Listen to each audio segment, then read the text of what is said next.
दिल्ली के मुख्यमंत्री श्री अरविंद केजरीवाल जी के समर्थन में भ्रष्टाचार के पुराने आरोपियों और पुराने गुनाहों में आबद्ध रहे तमाम राजनीतिक दलों ने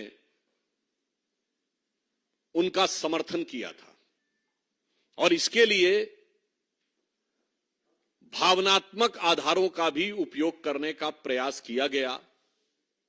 परंतु आज न्यायालय ने जो निर्णय सुनाया है वो तथ्यात्मक आधार पर है।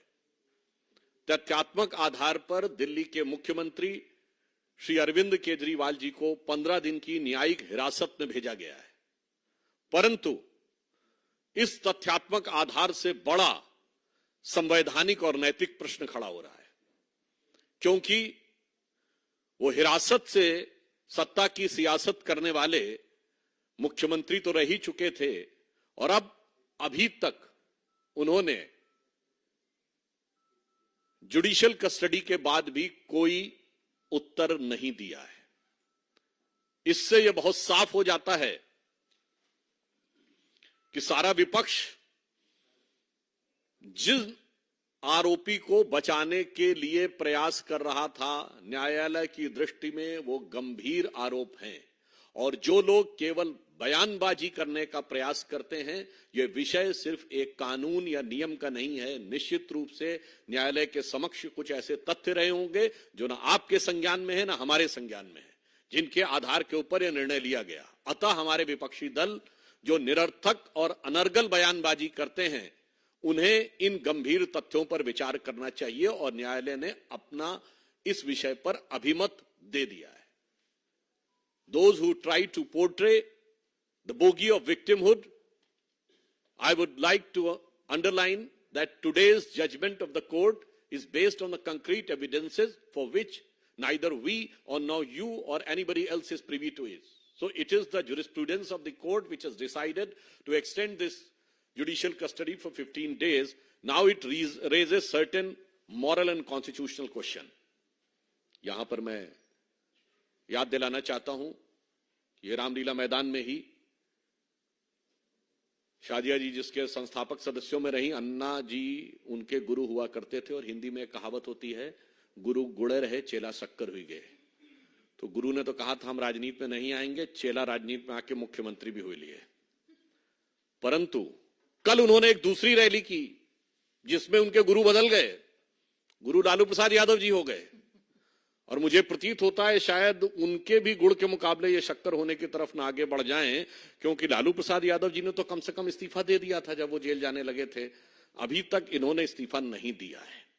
तो निश्चित रूप से यह दिखाई पड़ रहा है कि अपने गुरु की सारी शिक्षाओं को गुड़ गोबर करने का काम केजरीवाल जी ने आम आदमी पार्टी के अपने पूरे चाल चिंतन चेहरा चरित्र में दिखा दिया है। चरित्र लोगों को समझ में आ ही गया था, चाल पहले ही गड़बड़ नजर आ रही थी, अब चेहरा भी बिल्कुल साफ हो गया है। अब मैं यह भी कहना चाहता हूं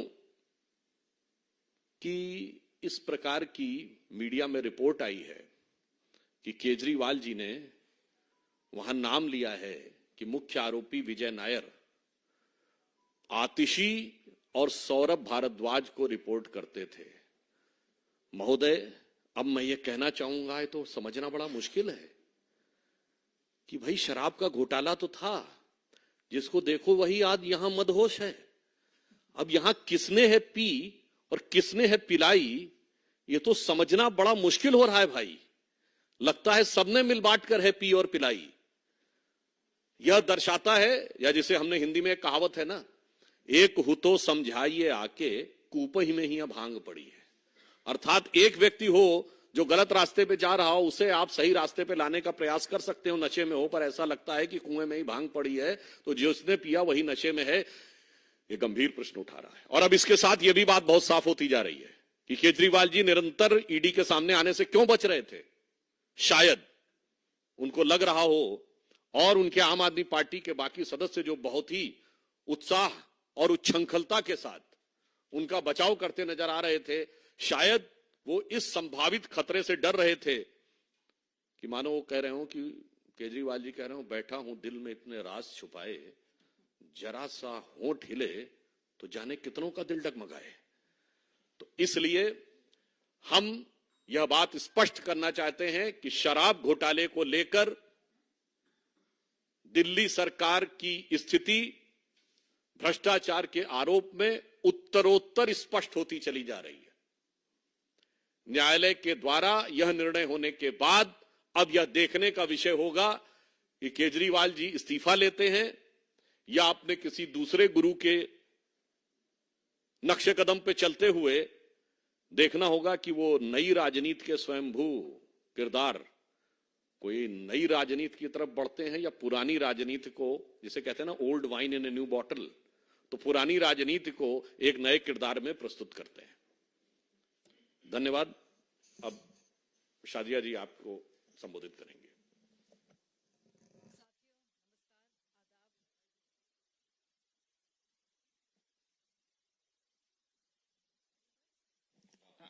आवाज आ रही है? नमस्कार, आदाब। जैसे कि शेर है, इतनी खुदगर्जी बेसबब नहीं केजरीवाल, कुछ तो है जिसकी पर्दादारी है। तो क्या पर्दादारी है भाई साहब, बताइए तो। क्यों बार बार कोर्ट्स भी और ईडी भी कह रहे हैं कि कुछ छुपाया जा रहा है और सहयोग नहीं मिल पा रहा है केजरीवाल जी से। साथियों, 16 अगस्त का दिन 2011, आप सब लोग, आप में से कई लोग वहां मौजूद थे और केजरीवाल जी 13 दिन 320 घंटे उन्होंने बाकायदा अनशन किया। उनकी जान पर आ गई इस दिन के लिए, सोचने वाली बात है।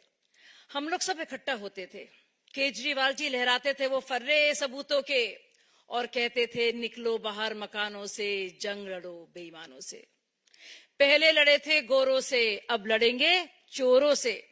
और वही चोर आपने देखे जिनको कहते थे वो चोर, जिनके खिलाफ सबूत लेकर वो पर्चे लहराते थे, चार्जशीट लेके घूमते थे, वो सारे के सारे चोर जिनको केजरीवाल जी चोर कहते थे और हम सब उनके साथ थे, वही सारे चोर उनके बचाव में कल उतरे। बहुत ही अफसोस हुआ देखकर। साथियों, आप लोग जानते हैं कि केजरीवाल जी ने अपने पुराने साथियों के साथ क्या कुछ किया। एक एक करके सबके साथ विश्वासघात किया।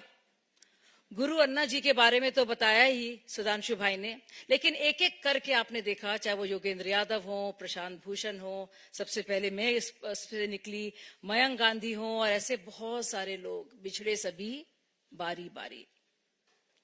ये तो बात है पुराने साथियों की, जिसमें एडमिरल रामदास जो कि अंदर के उनके लोकपाल थे, उनको भी बड़े बेआबरू होके कूचे से निकाला गया। अब साथी सोचे नए साथियों की बात करते हैं। सुनीता भाभी ने कहा था सबसे पहले कि ऐसे कुछ खुलासे हैं जो केजरीवाल जी कल कोर्ट में करेंगे। अब सोचने वाली बात है, अगर इतने पुख्ता सबूत और खुलासे थे तो भाई मनीष सिसोदिया तो 1 साल 2 महीने से जेल में सड़ रहे हैं, उनके पक्ष में क्यों नहीं किए? संजय सिंह उनके प्रिय साथी, उनके पक्ष में नहीं किए। और अब एक और बात जो पता चल रही है, सूत्रों के हवाले से नहीं, बाकायदा रिमांड कॉपी में भी इसका जिक्र है कि अब उनका बयान ये है कि आतिशी मरलीना जी, जो कभी मरलीना होती हैं कभी आतिशी सिंह होती हैं, और सौरभ भारद्वाज जी बाकायदा वो रिपोर्ट करते थे विजय नायर को। विजय नायर कौन? वही मीडिया सलाहकार। कौन मीडिया सलाहकार? जिसने बाकायदा समीर महेंद्रू से फोन करवाया था केजरीवाल जी को, जिसके बारे में केजरीवाल जी ने क्या कहा था? हाँ, ये मेरा ही लड़का है। सोचने वाली बात है साथियों। पुराने साथियों के साथ जो किया वो किया, अब नए साथियों का क्या हर्ष हो रहा है और क्या हशर होने वाला है, आपको बहुत जल्दी पता चल जाएगा। धन्यवाद। बहुत बहुत धन्यवाद। देखिए, आज लूट, झूठ और शूट और स्कूट को एक बार फिर से करारा जवाब मिला है, और सवाल इस मंच से एक ही है कि दिल्ली वासी तो कह रहे हैं कि दिल्ली की क्या हालत हो गई, भगवान कितना बदल गया है इंसान। इसी रामलीला में मैदान में हमने प्रत्यक्ष देखा है कि किस प्रकार से सियासी धर्मांतरण इतने छोटे अवधि में किसी का अगर हुआ है तो स्वराज से शराब तक, अन्ना से लालू तक, झाड़ू से दारू तक और इस्तीफा मांगने वालों से इस्तीफा नहीं दूंगा तक। आज इस्तीफा कब सौंपेंगे अरविंद केजरीवाल? क्योंकि यही थे ना Arvind Kejriwal, constitutional legal position छोड़ दीजिए, मोरालिटी के आधार पर किसी पर आरोप लगता था, केवल आरोप लगता था, तो इसी रामलीला मैदान में जहां पर शाजिया जी हुआ करती थी, वहां पर ये लोग रोज नारे लगाते थे कि भाई अगर इस्तीफा देना है तो अभी दे दीजिए एक्यूजेशन लगने पर।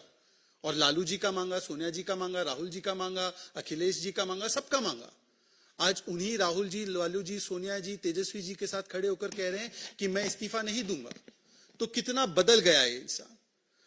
इंडिया अगेंस्ट करप्शन से शुरू किया था, आज जस्टिफिकेशन ऑफ करप्शन पे आ गए। भ्रष्टाचार हटाओ से शुरू किया था, आज भ्रष्टाचार बचाओ पर आ गए। और देखिए, आज 2-3 विषयों पर मैं बोलना चाहता हूं। जो भी तर्क के लोग पिछले 3-4-5 दिन से कह रहे हैं, ये सारे तर्क कोर्ट के सामने रखे गए। High court, supreme court, lower court, सब जगह तर्क रखे गए हैं। कोर्ट से राहत नहीं मिल रही है इनको। तो क्या कोर्ट वेंडेटा पॉलिटिक्स कर रहा है? क्या कोर्ट आपके खिलाफ हो चुका है? इसका जवाब दीजिए। मनी ट्रेल नहीं है, ये बार बार लोग दोहराते हैं।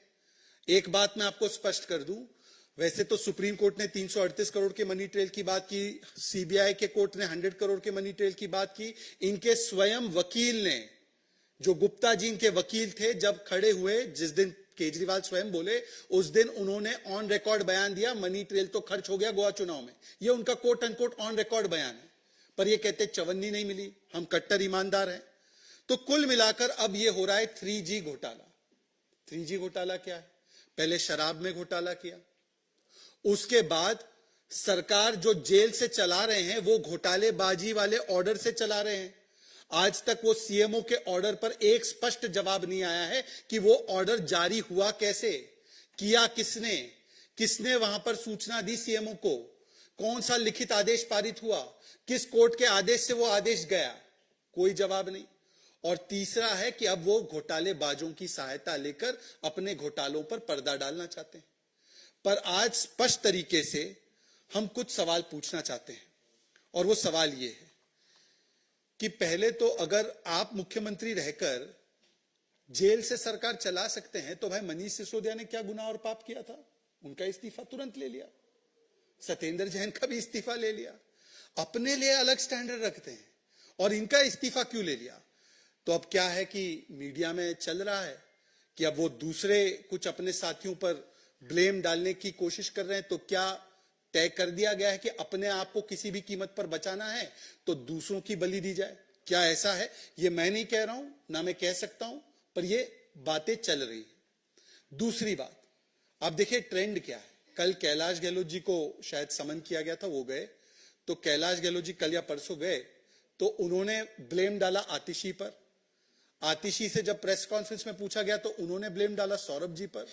और अब आ रहा है कि केजरीवाल जी ने जिस पर भी ब्लेम डाला है कि विजय नायर इनका बॉय था, हमारा बॉय था ही नहीं। तो अब आप देख लीजिए कि किस प्रकार से काम समाप्त हो जाता है। तो बड़े से बड़े अन्ना जी हो या अपने आज के साथी हो, उनके साथ क्या किया जाता है।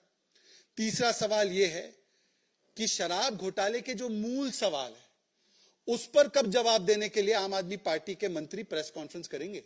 ये 2.5% से 12% कमीशन कैसे हुई? कौन सी कमीशन की रिपोर्ट में लिखा गया था? इसी को तो बदला और इसके एवज में घूस ली ना। ये ब्लैक लिस्टेड कंपनी कैसे आई?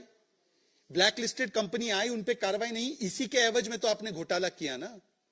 आपने कोविड के कालखंड में जब त्राहिमाम और रसोइयां खाली थी, ऑक्सीजन के लिए लोग त्राहिमाम कर रहे थे, तब आपने शराब घोटालेबाजों की जेबें भरी और शीश महल बनाया। प्राथमिकता देखिए, नो पाठशाला, नो भोजनशाला, ओनली मधुशाला, यह आपकी प्राथमिकता थी, और इस पे जवाब नहीं देंगे।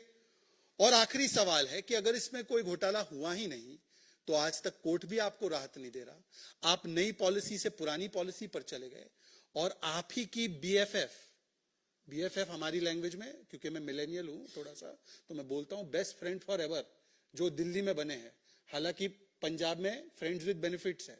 ये बीएफएफ ने कहा है उनकी कि ये शराब घोटालेबाज है और इनका इस्तीफा होना चाहिए। आज भी कांग्रेस के एक आध नेता मांग रहे हैं कि इनका इस्तीफा होना चाहिए। तो देखिए, आखिरी में केवल इतना कहूंगा कि नेटफ्लिक्स वगैरह पे मैंने पाब्लो एस्कोबार के बारे में बड़ा देखा था।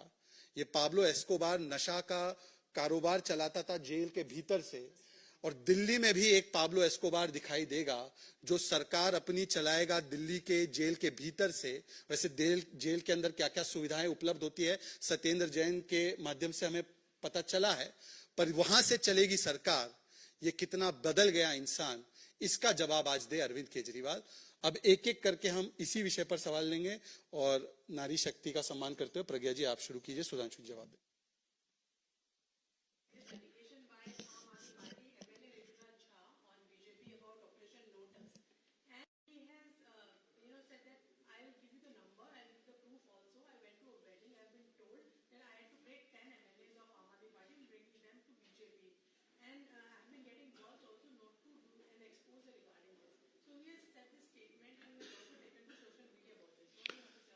Do you consider any novelty in this allegation?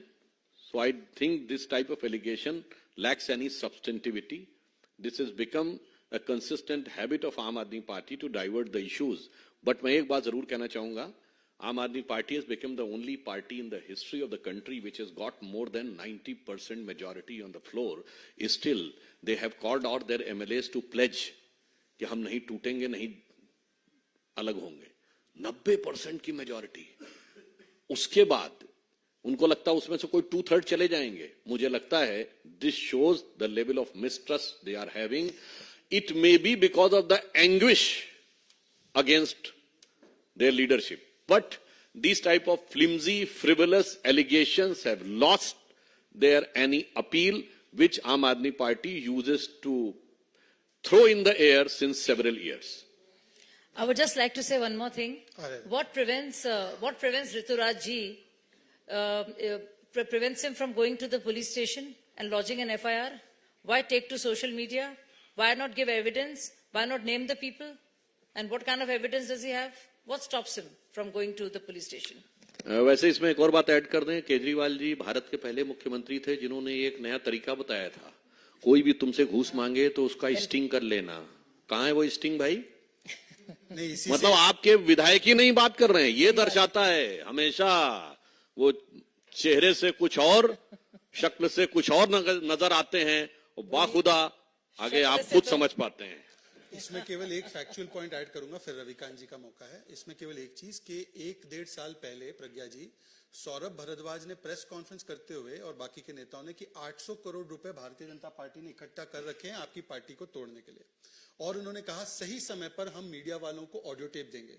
मैं आज सभी मीडिया वालों से विशेष आग्रह कर रहा हूं कि आप जाकर वो वाला ऑडियो टेप पहले चला दें चैनलों पर जो उन्होंने 1.5 साल पहले कमिट किया था, क्योंकि इस प्रकार का अगर उनके पास प्रूफ है तो ये पीओसीए में जिसके पास प्रूफ है उसके ऊपर अनिवार्य होता है इसका प्रूफ सबमिट करे लॉ एजेंसी को।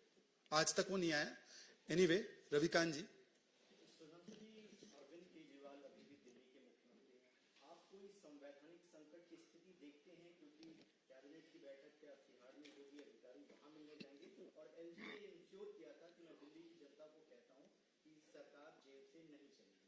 देखिए, संवैधानिकता से पहले नैतिकता का प्रश्न है, और निश्चित रूप से इस नैतिकता के पैमाने की जो सबसे बड़ी कसौटी आई है, वैसे संभावना क्या है हम सभी समझ सकते हैं, उसके ऊपर आम आदमी पार्टी का और उनकी सरकार का क्या स्टैंड होगा, उसके अनुसार सभी संवैधानिक पहलुओं को ध्यान में रखते हुए पूरी सतर्कता और सजगता के साथ जो भी उचित निर्णय होगा वो एलजी लेंगे। सुजीत जी।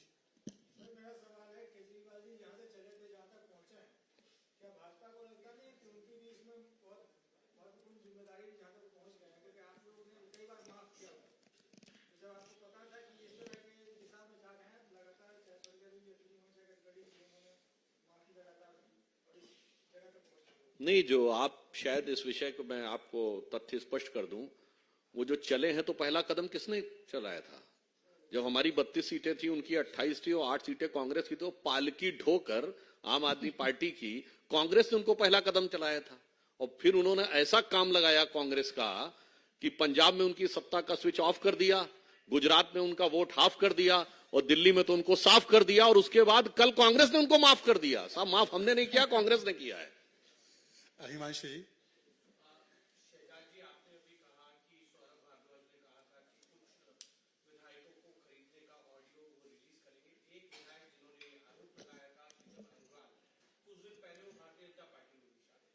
नहीं, अच्छी बात है। तो उनसे आप जाकर विस्तृत इंटरव्यू लीजिए कि कैसे वो आरोप लगाया था, उसके पीछे क्या तथ्य थे और ऑडियो टेप है या नहीं, वो आपको फर्स्ट हैंड बता पाएंगे। ठीक, और कोई सवाल? पूछिए।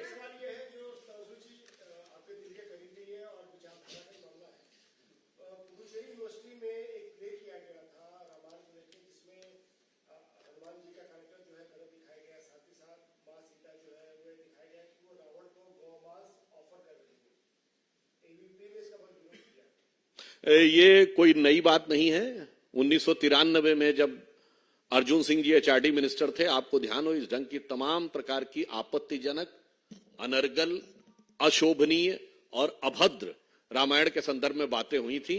और आप चिंता मत करिए, सबको भगवान सबको देखते हैं और जनता ने जनार्दन के रूप में उनका मान मर्दन भली भांति से किया है।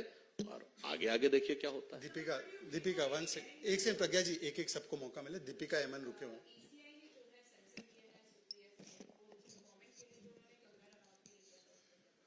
Look, one thing is very clear that the Congress party is the most misogynistic and woman-hating party. Congress से ज्यादा महिला विरोधी दल हो ही नहीं सकता।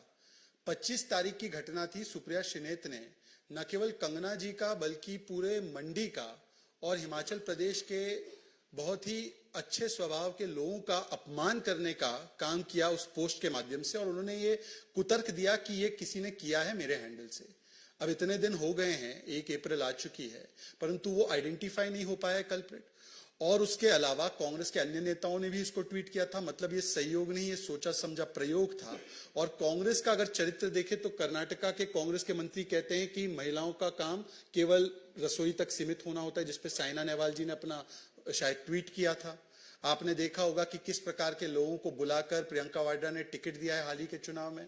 संदेश खाली पर उन्होंने कंडेम करने के बदले खड़गे जी ने डिफेंड किया शाहजहां की उस प्रवृत्ति और मानसिकता को जो महिलाओं को शोषण का हथियार बनाता है। जिस प्रकार से कांग्रेस पार्टी ने यूसीसी से लेकर जो भी महिला सशक्तिकरण के कदम है, 3 तलाक का कानून हो, उसका विरोध किया। तो मुझे लगता है कि कांग्रेस की जो मूल विचारधारा है, आज इलेक्शन कमीशन अगर उस पर बोल रही है, पर प्रियंका वाड्रा जो लड़की हूं लड़ सकती हूं का खोखला नारा देती है, वो आज भी चुप है। तो प्रियंका वाड्रा जी से आज पूछा जाना चाहिए कि सुप्रिया श्रीनेत और ऐसे महिला विरोधी बयान देने वाले नेताओं पर क्या कार्रवाई होगी। वैसे एक बिंदु जरूर है कि अभी तक उनको ये नहीं पता लगा है कि वो अकाउंट किसने ऑपरेट करके क्या चलाया था, जो अपनी पार्टी के अंदर ही नहीं चला सकते और वो खामखा में कितना खोखला दावा करते हैं देश चला देंगे। मतलब चलने का ताकत नहीं और सर पे रखते पहाड़ रह के चलाएंगे। ये दर्शाता है कि कांग्रेस की वास्तुस्थिति क्या है, ये एकदम अब ब्लैक एंड व्हाइट में सामने है। और जो लोग हमेशा कहते हैं कि इलेक्शन कमीशन पक्षपात करता है, देखिए इलेक्शन कमीशन ने सिर्फ सुप्रिया श्रीनेत जी को भी नहीं, दिलीप घोष जी के बारे में भी कहा है कि उनको इस तरह के आपत्तिजनक बयान नहीं देना चाहिए था। तो अगली बार जब ये सवाल उठाया जाएगा कि ईसी पूरी तरह से पक्षपात करता है, तो ये सोच समझ कर उनको बोलना चाहिए। दीपिका जी बताइए, लास्ट सवाल। हाँ, लास्ट सवाल बोलिए। देखिए ये बहुत ही जरूरी बात है। इतने बुरे सितारे हैं गर्दिश में आम आदमी पार्टी के, केजरीवाल जी के, और सोचने वाली बात है कि उनकी राज्यसभा स्वाति मालीवाल जो उनके सदस्य हैं वो गायब हैं। उनकी बहन का इलाज विदेश में चल रहा है, चलिए समझ आ जाता है। लेकिन एक छोटी सी सर्जरी होती है, विट्रेक्टमी सर्जरी, आंख की छोटी सर्जरी होती है, उसके लिए 4 हफ्ते से विदेश में है। और खुद दिल्ली सरकार जो चलाती है अस्पतालों को, उनमें से एक है गुरु नानक आई सेंटर, जिसमें से खास तौर से रेटिना क्लिनिक है। तो ये जो है राघव चड्ढा ठेंगा दिखा रहे हैं ना सिर्फ केजरीवाल जी को, बल्कि जो स्वास्थ्य सेवाएं जो बहुत ही पब्लिसाइज होती हैं उनका भी।